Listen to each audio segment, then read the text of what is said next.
Hi മക്കളെ, video തുടങ്ങുന്നതിന് മുമ്പ് ഒറ്റ ചോദ്യം. എടാ, നിങ്ങൾ പഠിച്ച് തുടങ്ങി, എന്തെങ്കിലുമൊക്കെ നിങ്ങൾ പഠിച്ചു തുടങ്ങിയോ? ഇപ്പം തന്നെ വീഡിയോ പോസ്റ്റ് ചെയ്തിട്ടൊന്ന് കമൻറ്റ് ചെയ്യുക. അതായത് നിങ്ങൾ പഠിച്ച് തുടങ്ങിയിട്ടുണ്ടെങ്കിൽ വളരെ സന്തോഷം. എന്താണ് നിങ്ങൾ തുടങ്ങിയെന്നുള്ള ജസ്റ്റ് ഒന്ന് പറയാം. എപ്പോഴാണ് തുടങ്ങിയെന്നുള്ളത്. അതേപോലെ തന്നെ ഇതുവരെ പഠിച്ച് തുടങ്ങിയിട്ടില്ല, ചിലപ്പോൾ അത് നിങ്ങളതല്ലാത്ത കാരണങ്ങളായിരിക്കും. ലാബുകളും അതേപോലെ തന്നെ സ്പെഷ്യൽ ക്ലാസ് ഒക്കെ വെച്ച് പഠിക്കാൻ സമയം കിട്ടാത്തതായിരിക്കാം, ലാബ് റെക്കോർഡ് ചെയ്താണ്. എന്താണെങ്കിലും നിങ്ങളൊന്ന് കമൻറ്റ് ചെയ്യുക. എന്തുകൊണ്ടെന്നാൽ ബാക്കിയുള്ള കുട്ടികൾക്കും കൂടെ അതിനെക്കുറിച്ചൊരു ധാരണ കിട്ടും. അതായത് കേരളത്തിലെ മക്കൾ എത്രത്തോളം പഠിച്ചു തുടങ്ങി എന്നുള്ള ഒരു ഐഡിയ എന്താണ് നമുക്ക് എല്ലാവർക്കും കിട്ടും. ആൻഡ് നിങ്ങൾ പഠിച്ച് തുടങ്ങിയിട്ടുണ്ടെങ്കിൽ ഉറപ്പായിട്ട് എന്താണ് മറന്നും തുടങ്ങിയിട്ടുണ്ടാവും. അതായത് ജനുവരി 1 മുതലൊക്കെ ആയിരിക്കും ചിലപ്പോൾ നിങ്ങൾ സീരിയസ് ആയിട്ട് പഠിച്ചു തുടങ്ങിയിട്ടുണ്ടാവുക. ജനുവരി 1 പഠിച്ചത് എന്ത് ചെയ്തിട്ടുണ്ടാവും, 10-ാം തീയതി ആകുമ്പോഴേക്ക് മറന്നുപോയിട്ടുണ്ടാവും. 2 പഠിച്ചത് 11 മറന്നുപോയിട്ടുണ്ടാവും. 3 പഠിച്ചത് 12 മറന്നുപോയിട്ടുണ്ടാവും. അപ്പം ഒരു സൈഡ് നമ്മളിങ്ങനെ പഠിച്ചു പോകുന്നു, മറ്റൊരു സൈഡ് നമ്മളിങ്ങനെ മറന്നു. ജനുവരി 17 അല്ലേ. അപ്പം ഇങ്ങനെയാണെങ്കിൽ സത്യത്തിൽ എന്താ, ഇതൊരു നഷ്ടക്കച്ചവടം അല്ലേ. അതായത് നമ്മളിങ്ങനെ പഠിച്ച് പോകും, അവസാനം മോഡൽ എക്സാം ആകുമ്പോഴത്തേക്ക് നമ്മൾ പോർഷൻസ് ഒക്കെ തീർത്തിട്ടുണ്ടാകും. പക്ഷേ എന്തായിരിക്കും, അപ്പോഴും 10% പോലും നമുക്ക് ഓർമ്മ ഉണ്ടാവില്ല. അതിൽ നല്ല പഠിക്കാത്തല്ലേ അവസാനം പഠിക്കുന്നത്, അങ്ങനെ കരുതുന്ന ഒരുപാട് കുട്ടികളുണ്ട്. അവസാനം പഠിച്ചാലേ ഇപ്പോൾ പഠിച്ചാൽ എന്തായാലും മറന്നു എന്നുള്ളത്.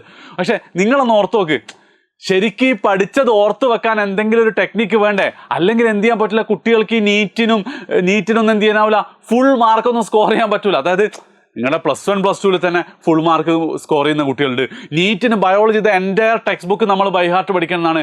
അതിലും ഒരുപാട് കുട്ടികൾക്ക് നീറ്റ് കിട്ടാത്ത കുട്ടികൾ, ഫിസിക്സും കെമിസ്ട്രിയിലും മാർക്ക് കുറവുള്ള കുട്ടികൾ അടക്കം എന്ത് ചെയ്യുന്നുണ്ട്, ബയോളജിയിൽ ഫുൾ മാർക്ക് 360 വാങ്ങാറുണ്ട്.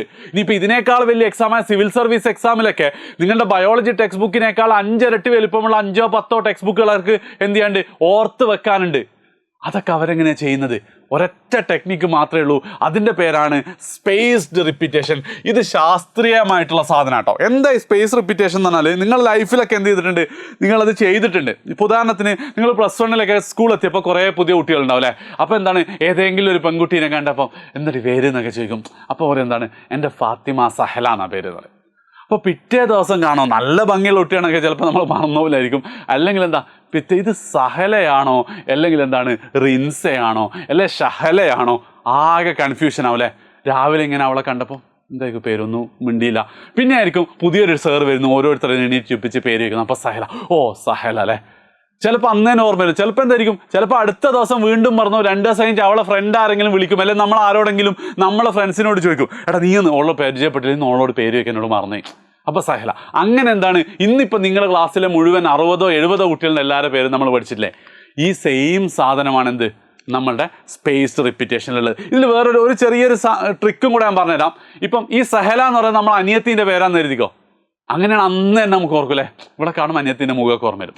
അതിനാണ് ന്യൂമോണിക്സ്. അങ്ങനെ നമ്മൾ വേറൊന്നുമായിട്ട് കണക്ട് ചെയ്ത് പഠിക്കുന്നതാണ് അങ്ങനെ. അപ്പം ചിലപ്പോൾ എന്ത് ചെയ്തിട്ടുണ്ട്, ഈ ബയോളജിയിലും അതേപോലെ തന്നെ എനിക്ക് ഓർമ്മയുണ്ട് +2 ഫിസിക്സിലാ കറണ്ട് ഇലക്ട്രിസിറ്റിയുടെ കളർ കോഡ് എന്ത് ചെയ്തിട്ടുണ്ടായിരുന്നു, എന്തോ ഒരു ഗ്രീൻ ഫോക്സ് എന്നൊക്കെ പറഞ്ഞിട്ട് എന്തോ ഒരു സാധനം ഞങ്ങൾ പഠിച്ച എൻ്റെ ഒരു ഓർമ്മയില്ല.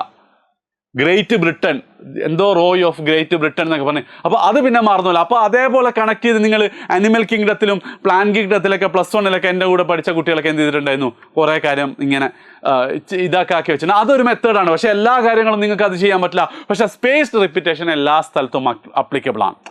സ്പേസ്ഡ് റിപ്പീറ്റേഷൻ പ്രകാരം പറയുന്നത് നമുക്കൊരു മെമ്മറി കർവ് ഉണ്ട് എന്നാണ്. അതായത് ഇതാണ് നമ്മളുടെ മെമ്മറി കർവ്, ഇങ്ങനെ പോവും. അതായത് ഇന്ന് നമ്മൾ 100% പഠിച്ചു കഴിഞ്ഞാൽ ഓൾമോസ്റ്റ് എന്താണ്, നെക്സ്റ്റ് ഡേ എത്തുമ്പോഴത്തേക്ക് 50% മാറും. അതിങ്ങനെ കുറഞ്ഞു പോകും. അതുകൊണ്ടാണ് എന്തുള്ളത്, നമ്മളുടെ 3-ാം ക്ലാസ്സിലും 4-ാം ക്ലാസ്സിലും ഒക്കെ നമ്മളുടെ കൂടെ പഠിച്ച കുട്ടികളുടെ പേര് നമുക്ക് എന്ത് ചെയ്യാത്ത ഓർമ്മയില്ലാത്ത. കാരണം നമ്മൾ എന്ത് ചെയ്തിട്ടില്ല, അത് പിന്നെ ഉപയോഗിച്ചിട്ടില്ല.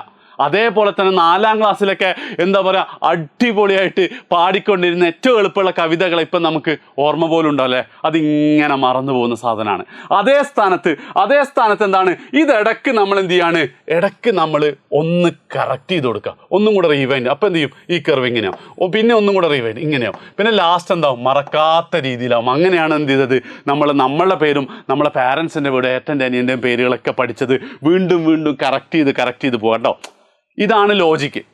എന്ത് സാധനത്തിനും ഇത് അപ്ലിക്കബിൾ ആണ്. എനിക്ക് ബൈഹാർട്ട് നടക്കൂല എന്ന് പറയുന്ന കുട്ടികളൊക്കെ ഈ കാര്യം മാത്രം ചെയ്താൽ മതി. എന്താണ്, ഇടയ്ക്കൊന്നും കൂടെ റിവൈൻഡ് ചെയ്യുക എന്നുള്ള സംഭവമാണ് അല്ലേ. അവസാനം അത് എന്നും എന്താ നെഞ്ചിൽ പതിയും അല്ലേ. നമ്മൾ അനിയൻ്റെ പേര് എപ്പോഴെങ്കിലും നമ്മൾ മറന്നു പോയിട്ടുണ്ടോ? ഇല്ലല്ലോ. അപ്പം ഈ സെയിം ലോജിക്കാണ് എന്ത് ചെയ്യേണ്ടത്, നിങ്ങൾ സ്പേസ് റിപ്പീറ്റേഷനിൽ കൂടെ പഠിക്കുമ്പോൾ ചെയ്യേണ്ടത്. അവിടെ നിങ്ങൾ ഇപ്പം കരുതുന്നുണ്ട്, സാറേ പഠിക്കാൻ തന്നെ നേരെയില്ല, റിവൈസ് ചെയ്യാനാണ് പിന്നെ സമയം എന്നുള്ളത്. പക്ഷേ നിങ്ങൾ മനസ്സിലാക്കേണ്ടത്, ഞാൻ ആദ്യം പറഞ്ഞ ഇതൊരു നഷ്ടക്കച്ചവടമാക്കാതിരിക്കുക. നിങ്ങൾ എന്ത് ചെയ്തോ, 10 ചാപ്റ്റർ പഠിക്കുന്നതിൽ 8 ചാപ്റ്റർ പഠിച്ചിട്ട് 2 ചാപ്റ്റർ പഠിക്കേണ്ട സമയം റിവൈസ് ചെയ്താൽ ആ 8 ചാപ്റ്റർ അവിടെ നിൽക്കും, 2 പിന്നെ പഠിക്കേണ്ടുള്ളൂ. ആ ലോജിക്ക് നിങ്ങൾ എപ്പോഴും ഓർക്കുക. എങ്ങനെ റിവൈസ് ചെയ്യണം എന്നുള്ളതാണ് ഇനി എനിക്ക് പറയാനുള്ളത്. മക്കളെ, അവിടെ എന്തുണ്ട്, ഒരു സയൻറ്റിഫിക് ട്രെക്കും കൂടെ ഉണ്ട്, ആക്റ്റീവ് റീകോൾ. ഓക്കെ, അതായത് എനിക്ക് നിങ്ങളോട് പറയാനുള്ളത്, നിങ്ങളിപ്പോൾ ചാപ്റ്റേഴ്സ് മിക്കവാറും പഠിക്കുന്നുണ്ടാവുക, എന്താണ് ചാപ്റ്റേഴ്സ് മിക്കവാറും പഠിക്കുന്നുണ്ടാവുക ഏതെങ്കിലും യൂട്യൂബ് വീഡിയോസ് ഒക്കെ കണ്ടിട്ടായിരിക്കും അല്ലേ. ഇപ്പോൾ യൂട്യൂബ് വീഡിയോസിൻ്റെ കേസിൽ ഒരു ചെറിയൊരു സാധനം ഞാൻ പറഞ്ഞുതരാം. എഡ്യൂപോർട്ടിൻ്റെ അടക്കമാണ് പറയുന്നത്. കഴിഞ്ഞ വർഷം വരെയുള്ള പാറ്റേൺ പ്രകാരമാണ് മിക്ക ചാപ്റ്റേഴ്സും എടുത്തിട്ടുള്ളത്. കുറച്ച് ടഫായിട്ടുള്ള ക്വസ്റ്റ്യൻസ് ഒന്നും അവിടെ ഡിസ്കസ് ചെയ്തിട്ടുണ്ടല്ലോ, ഇനി വേറെ ഏതെങ്കിലും ചാനൽ ചെയ്തിട്ടുണ്ടോ എന്ന് എനിക്ക് അറിയില്ല കേട്ടോ. അപ്പം അങ്ങനത്തെ കാര്യങ്ങളൊക്കെ എന്താണ് നമ്മളെ ബൂസ്റ്റർ ബാച്ചിലുണ്ട്. എന്ന് മാത്രമല്ല, ചില കുട്ടികളുടെ മെയിൻ പ്രശ്നം വരുന്നത്, സർ ഓരോ ദിവസം എന്താ പഠിക്കേണ്ടതെന്നൊരു ഐഡിയ ഉണ്ടല്ലോ, ആ കൃത്യമായ പ്ലാൻ പ്രകാരം എന്തുണ്ട് നമ്മളെ ബൂസ്റ്റർ ബാച്ച് ഇപ്പോഴും അഡ്മിഷൻ എടുക്കുന്നുണ്ട്. നിങ്ങൾക്ക് ജോയിൻ ചെയ്യണമെങ്കിൽ, അല്ലെ ബാച്ചിനെ കുറിച്ച് കൂടുതൽ ഡീറ്റെയിൽസ് അറിയണമെങ്കിൽ താഴെ ഞാനൊരു ഫോം വെച്ചിട്ടുണ്ട്, അതെന്ത് ചെയ്യുക, നിങ്ങളൊന്ന് ഫില്ല് ചെയ്യാം കേട്ടോ. അപ്പോൾ ഞാൻ പറഞ്ഞതെന്ന് വെച്ചാൽ ആക്റ്റീവ് റീകോൾ. അത് നിങ്ങൾ ഓരോ ദിവസവും നിങ്ങൾ വീഡിയോ കണ്ടായിരിക്കും പഠിക്കുന്നുണ്ടാവും അല്ലേ. അപ്പോൾ വീഡിയോ കണ്ട് പഠിക്കുമ്പം ഉറപ്പായിട്ടും നിങ്ങൾ ചെയ്യേണ്ട കാര്യം എന്താ വെച്ചാൽ നോട്ട് എഴുതണം. സാർ ഈ നോട്ടൊന്നും ഞാൻ പിന്നെ വായിക്കില്ല. പിന്നെ നിങ്ങൾ വായിക്കേണ്ട ആവശ്യമൊന്നുമില്ല. എന്താണ്, ആ നോട്ട് എഴുതുമ്പോൾ ഒന്നാമത് നിങ്ങൾക്ക് കോൺസെൻട്രേഷൻ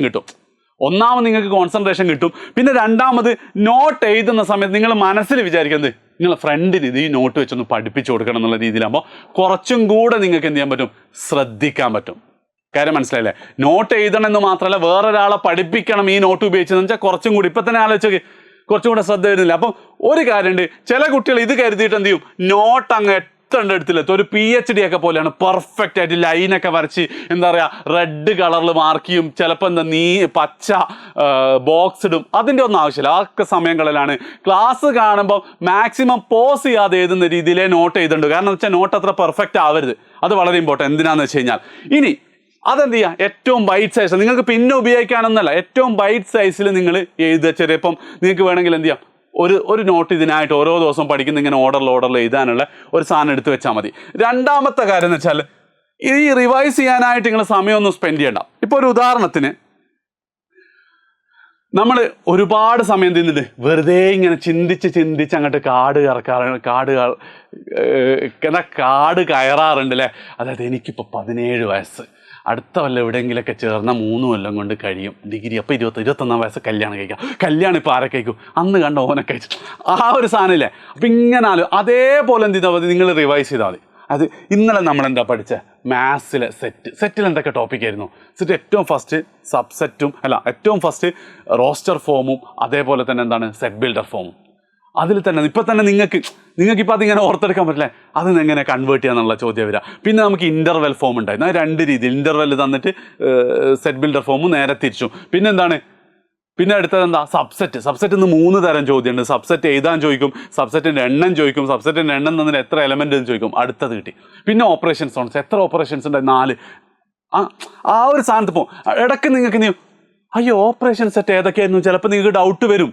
അപ്പം എന്ത് ചെയ്യാം, മെല്ലെ ഈ സാധനം മറിച്ച് നോക്കുമ്പോൾ വീണ്ടും എന്തേ ഉണ്ടാവുള്ളൂ, ജസ്റ്റ് യൂണിയൻ എന്ന് പോലും ഉണ്ട്. ഇങ്ങനെ കുറേ ചിഹ്നങ്ങളെ ചിലപ്പോൾ എന്തുണ്ടാവുള്ളൂ കേട്ടോ. അപ്പോൾ ഇതെന്താ യൂണിയൻ. അങ്ങനെ ഇതിനാണ് ആക്റ്റീവ് റീകോൾ എന്ന് പറയുന്നത്. അതായത് നിങ്ങൾ എന്ത് ചെയ്യാണ്, നോട്ടിൽ മൊത്തം എഴുതിയിട്ട് ഇങ്ങനെ വായിച്ച് നോക്കുകയാണെങ്കിൽ അത് വെറും പാസീവ് റീകോൾ ആണ്, വലിയ എഫക്റ്റ് ഒന്നുമില്ല. അതായത് ഈ പറഞ്ഞ സാധനം നിങ്ങൾക്ക് നോട്ടിൽ ഇങ്ങനെ വായിച്ച് നോക്കിയല്ലേ, റോസ്റ്റർ ഫോം ഉണ്ട്, സെറ്റ് ബിൽഡർ ഫോം ഉണ്ട് എന്ന് പറഞ്ഞാൽ ചെയ്യരുത്. ഓർത്ത് വെച്ചിട്ട് മിസ്സാവുമ്പോൾ മാത്രം എടുത്തു നോക്കുക. അപ്പം മനസ്സിലൊരു ക്ലിക്ക് ഉണ്ട്. എങ്ങനെ ക്ലിക്ക്, നിങ്ങളുടെ ക്ലാസ്സിലെ ടീച്ചർ മോളെ പേരെന്താന്ന് ചോദിച്ചിട്ട് സഹല എന്ന് പറയുമ്പോൾ സഹല എന്ന് പറഞ്ഞ സാധനമില്ലേ, ആ സാധനമാണ് നിങ്ങൾക്ക് ഇവിടെ കിട്ടേണ്ടത്. അങ്ങനെ എന്ത് ചെയ്യണം, നിങ്ങൾ ചെയ്യണം. ആദ്യം നിങ്ങൾ ചെയ്യേണ്ടത് എന്താണ്, +1. അതായത് നിങ്ങൾ ഇന്ന് പഠിച്ചാൽ നാളെ ഉറപ്പായിട്ടും ഒരു ദിവസം നിങ്ങൾ ചെയ്തിരിക്കണം. ഇന്ന് പഠിച്ചാൽ നാളെ ചെയ്തിട്ട് എന്ത് ചെയ്തോ, നിങ്ങൾ വിട്ടോ. അതായത് അറിയാത്തത് മാത്രം നോക്കി വെച്ചിട്ട് അതൊരിക്കൽ ചെയ്യാം. എപ്പോൾ ബസ്സിലിരിക്കുമ്പോൾ ചെയ്യാം, വാഷ്റൂമിലിരിക്കുമ്പോൾ ചെയ്യാം, അല്ലെങ്കിൽ എന്തിനാ ക്ലാസ്സിൽ വെറുതെ ഇരിക്കുമ്പോൾ ചെയ്യാം. പിന്നെന്താ, എപ്പോഴും ഏതെങ്കിലും ഒരു സമയത്ത് അതിനായിട്ട് സമയം കണ്ടെത്തണം. നിങ്ങൾക്ക് സമയം കിട്ടും ഉറപ്പാണ്. പിന്നെ എന്തുണ്ട്, 2-3 മണിക്കൂർ പഠിച്ചതൊക്കെ ഇങ്ങനെ ചെയ്യാൻ മാക്സിമം 10 മിനിറ്റേ വേണ്ടൂ. അതിലപ്പുറം ഒന്നും എന്ത് ചെയ്യണ്ട, നിങ്ങൾ സ്പെൻഡ് ചെയ്യേണ്ട ആവശ്യം വരില്ല. അപ്പോൾ അതാണ് ഒന്ന്. പിന്നെ എന്ത് ചെയ്യണം, ഉറപ്പായിട്ടും സൺഡേസിൽ ആ ആഴ്ച എടുത്തത് മുഴുവൻ ഇതുപോലെ ഒന്ന് ചെയ്യണം. ചില കുട്ടികളുണ്ട് അത് ഭയങ്കര റിയാലിറ്റി ആണല്ലോ അത്. അതായത് പഠിച്ചതൊന്നും ഓർമ്മയില്ല, ഞാൻ നോക്കിയാൽ എനിക്കൊന്നും ഓർമ്മ ഉണ്ടാവില്ല, അതുകൊണ്ട് ഞാൻ നോക്കൂല, എൻ്റെ ടെൻഷൻ കയറും. എടാ നീ ഒന്ന് ആലോചിച്ച് നോക്കടാ, അതായത് നിന്റെ ടെൻഷൻ ഈ ഞായറാഴ്ച കയറുന്നതാണോ അല്ലെ പരീക്ഷാ ഹാളിൽ കയറിയിട്ടൊന്നും ഓർമ്മയില്ലാത്തതാണോ നല്ലത്? എടാ ഈ പ്രാക്ടീസൊക്കെ സയൻറ്റിഫിക്കലി പ്രൂവൺ ആണ്. ഇത് ഞാനിവിടുന്ന് എന്തല്ല നാട്ടിലേതേ ബുക്കിന്നൊന്നും പറയുന്നില്ല, എന്താ സ്റ്റാൻഫോർഡും ഹാർവേർഡൊക്കെ റിസർച്ച് നടത്തിയ സാധനമാണ് പറയുന്നത്. അതുകൊണ്ട് ഉറപ്പായിട്ടും വർക്ക് ചെയ്യും. സൺഡേ എന്ത് ചെയ്യണം, ഒരു 2 hour ആ ഒരാഴ്ച പഠിച്ചത് നിങ്ങളൊന്ന് വെച്ച് നോക്ക്. പിന്നെ മാസത്തിൽ ഒരിക്കൽ ചെയ്യണം, ഇനി അങ്ങനെ മാസമൊന്നും നമ്മളെ മുന്നിലില്ല. ഇത് നിങ്ങൾ ചെയ്താൽ ഉറപ്പായിട്ടും പഠിച്ച മറക്കില്ല. ഞാൻ വീണ്ടും പറയാണ്, 10 പാഠം റിവൈസ് ചെയ്യാതെ, സ്പേസ്ഡ് റിപ്പീറ്റേഷൻ ചെയ്യാതെ, ആക്റ്റീവ് റീകോൾ ചെയ്യാതെ പഠിക്കുന്നതിനേക്കാൾ എത്രയോ നല്ലതാണ് 8 പാഠം ഇതൊക്കെ ചെയ്തുകൊണ്ട് പഠിക്കും. നിങ്ങൾ ഒന്ന് ചെയ്തിട്ട് ഒരാഴ്ച കഴിഞ്ഞിട്ടൊന്ന് ഇവിടെ വന്നിട്ടൊന്ന് കമൻറ്റ് ചെയ്യണം. ഓക്കെ, അപ്പോൾ എന്ത് ചെയ്യുക, നിങ്ങൾ നോക്കുക. പിന്നെ ഇതിൽ മറ്റൊരു കാര്യം കൂടെ ഞാൻ പറയാനുള്ളത് എന്താ വെച്ച് കഴിഞ്ഞാൽ, ഈ സ്വപ്നം കാണുന്ന സമയമൊക്കെ ഇപ്പോൾ ചില കുട്ടികൾക്കൊക്കെ പോയിട്ടുണ്ട്. അങ്ങനെ എപ്പോഴും ഫോണാണ്, ഒന്ന് ഫ്രീ ആകുമ്പോൾ ഫോൺ. ആ ഫോൺ എന്ത് ചെയ്യുന്നത് വെച്ചാൽ നിങ്ങൾ ഈ സാധനമൊക്കെ തടയും. അത് നിങ്ങൾ കുറയ്ക്കണം. അതായത് ഇപ്പോൾ എനിക്ക് തന്നെ പ്രശ്നമുണ്ട്. ഞാനിപ്പോൾ ലിഫ്റ്റ് കയറുമ്പോൾ എന്ത് ചെയ്യും, അറിയാതെ എൻ്റെ കൈ എൻ്റെ പോക്കറ്റിൽ പോകും. ഞാൻ തന്നെ ഇപ്പോൾ അത് നോട്ടീസ് അങ്ങനെ നിർത്തുന്നുള്ളതാണ്. എൻ്റെ വാട്സപ്പ് ഇങ്ങനെ എടുത്ത് ഓരോ മെസ്സേജ്, സംഭവം പ്രൊഡക്റ്റീവ് ആണോ എന്ന് വെച്ചാൽ പ്രൊഡക്റ്റീവ്, പക്ഷേ അതൊരു ഹാബിറ്റായി മാറിയിട്ടുണ്ട്. അല്ലെങ്കിൽ ലിഫ്റ്റ് കയറുമ്പോൾ ഡ്രൈവ് ചെയ്യുമ്പോൾ ഒക്കെ ഒരുപാട് കാര്യങ്ങൾ ആലോചിക്കാൻ പറ്റിയിരുന്നു. അപ്പം ആ ഒരു രീതിയിൽ ഫോൺ അഡിക്ഷൻ നിങ്ങൾക്കുണ്ട്, അതെന്ത് ചെയ്യുക, നിങ്ങൾ കമൻറ്റ് ചെയ്യുക. ഉറപ്പായിട്ട് അടുത്ത വീഡിയോ ഇഷ്ടപ്പെട്ടിട്ടുണ്ടെങ്കിൽ ഫ്രണ്ട്സിനൊക്കെ ഷെയർ ചെയ്യണം. ഒരുമിച്ച് പഠിച്ചാൽ മാത്രമേ ഇതുള്ളൂ നമുക്ക് ഇതിൽ നിന്ന് രക്ഷപ്പെടാൻ പറ്റുള്ളൂ. സോ എന്തായാലും നിങ്ങൾ 2 or 3 ഫ്രണ്ട്സിന് ഷെയർ ചെയ്യണം. That's it. Bye bye.